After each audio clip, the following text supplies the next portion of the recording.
Showstar doesn't share such funny sentiments about this. He went ahead to post this particular, paragraph that got my attention too.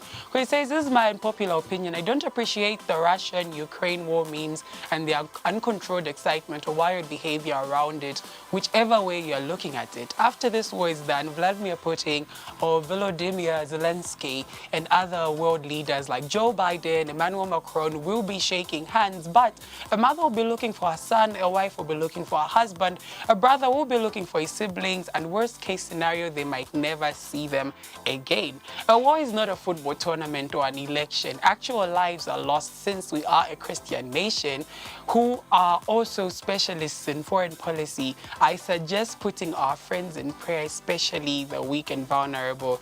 DJ Showstar, the youth pastor. And I totally agree with him on this one. I feel like, yes, I don't know why people are making fun at this. It's a war. You understand? It's a war. Yeah. People will die, people will lose their loved ones, and you're making memes about it. Hey, Commander Nayam Kurwa.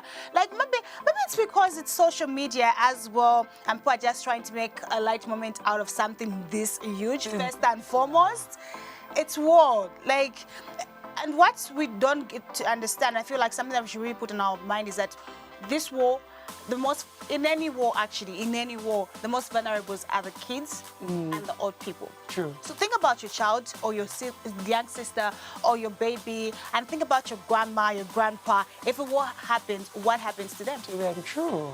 It seems so like while you're making those memes.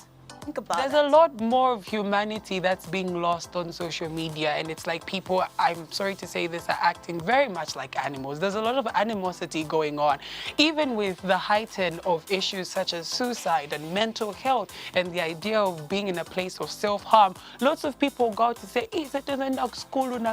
shan, you who is privileged, you who has money, what did like it's a competition, true? And I feel like everybody wakes up onto social media to go to that comment section and show how rude or how just rugged you can be. Like, you just wake up and say, "Team violence." Like, that's the idea. And also put to account the people who are joining in this conversation, the celebrities, the people with influence. You just don't know how much of a voice you carry. And if all I'm seeing on social media are these jokes, but if I see a post from somebody with influence saying, oh, this is actually how it's happening, this is the history, this is how it might impact Africa, it's just that little dose of information is enough to change the way I see things. But it's like, once a trend is on, everything has to be a trend. Like, once, no matter how serious, everybody wants to jump on the trend. Everyone wants to jump onto the trend, and war is not a trend.